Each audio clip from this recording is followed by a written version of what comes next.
கடகராசி நண்பர்களுக்கு இந்த ஒரு கிரகணம், சந்திர கிரகணம் மிக மிக மிக நல்ல பலன்கள் கொடுக்கணும், நம்ம வேண்டிக்கணும். ஏன்னா 2ஆம் இடம்ங்கிறது பேசிக்கலாக தன குடும்ப வாக்குஸ்தானம். வாக்குஸ்தானத்தில் போய் சந்திர கிரகணம் ஏற்படுவதுன்னா நம்ம பேச்சினால் பாதிப்பு, குடும்பத்தில் சஞ்சலங்கள், உங்கள் மனைவிக்கு பாதிப்புகள், அடிவயிறு சம்பந்தப்பட்ட கழிவுகள் போகக்கூடிய பாதைகளில் lower back, small intestine, large intestine, urinary tract infection, கர்ப்பப்பையில் உபாதைகள், ஒரு சில இடங்களில் அந்த டெய்ல் போன் உட்காரக்கூடிய இடத்துல வலி, இந்த மாதிரி விஷயங்கள்லாம் ஆரம்பிக்கக்கூடிய பிராப்தம் இருக்குது. உங்களுக்குன்னு சொன்னால் மெயினாக மூக்கு, கண், காது, பற்கள் சம்மந்தப்பட்ட பாதிப்புகள். ஒரு சில பேருக்கு இந்த டைமில் ஜியாப்டிக் லேசிக் சர்ஜரிஸ்கள் நடக்கிறது.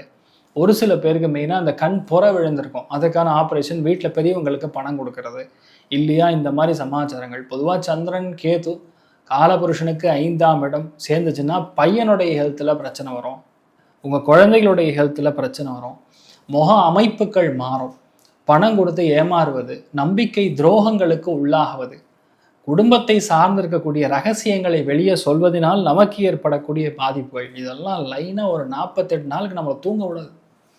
பஞ்சகிரக சேர்க்கை எப்படி பார்த்தாலும் மார்ச் 16ஆம் தேதி வரைக்கும் இருக்குது. 3ஆம் தேதி டு 16ஆம் தேதி சர்வ ஜாகிரதையாக இருக்கணும். ஐயா சாமி நான் பிரச்சனையே இல்லை, நான் பேசவே மாட்டேன்னு கப்பு சிப்புன்னு உட்காந்திங்கன்னா பிரச்சனை கிடையாது. இந்த சந்திரன் கேதுவோட இணைவு என்ன பண்ணும், நம்ம டைமுக்கு நல்லா இருந்தாலும் மற்றவன் டைம் நல்லா இருக்காம நம்மளை இடிப்பானாமா. எனக்கு டைம் நல்லா தான் இருக்குங்க. இல்லைங்க நான் பர்ஃபெக்டான டிரைவர் சார், நான் கிளாஸ் டிரைவர், நான் நல்ல டிரைவர் வச்சு தான் போடுறேன். உங்கள் டிரைவருக்கே டைம் நல்லா இருந்தாலும் ஆப்போசிட்டில் டைம் நல்லான்னா கொண்டு அடிச்சிருவான். ஸோ கடகராசியில் பிறந்தவங்க கொஞ்சம் கவனமாக இருக்கணும். இந்த டைமில் ஒரு லவ் ப்ரப்போசல் வந்ததுங்க, நானும் நல்ல பொண்ணுன்னு போய் பார்த்தா அந்த பொண்ணு 10 பேர்கிட்ட பேசுதுங்க, அந்த பையன் 10 பேர் கூட கான்டாக்டில் இருக்கேன். இந்த மாதிரி விசித்திரமான விஷயங்கள்.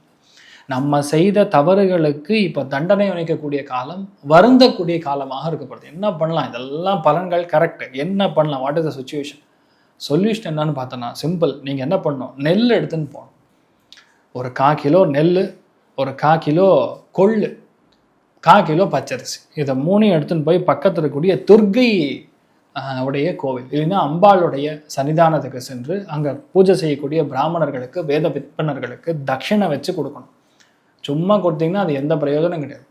11 ரூபா, 101 ரூபா, உங்களோட கொஞ்சம் நல்லா இருக்கீங்கன்னா உங்கள் இஷ்டம். அப்படி தானம் பண்ணும்போது பாதிப்புகள் இல்லை. ரொம்ப பிரச்சனை பெருசாக இருக்குன்னா ஒன்றும் இல்லை, 1 கிராம் சில்வர், வெள்ளி கொடுத்தீங்கன்னா அந்த பிரச்சனை அத்தோட முடியும். இதை பண்ணுங்க. கடகராசியில் பிறந்தவங்க நீங்கள் நல்லா இருப்பீங்க. தீர்காயுஷ்மான்.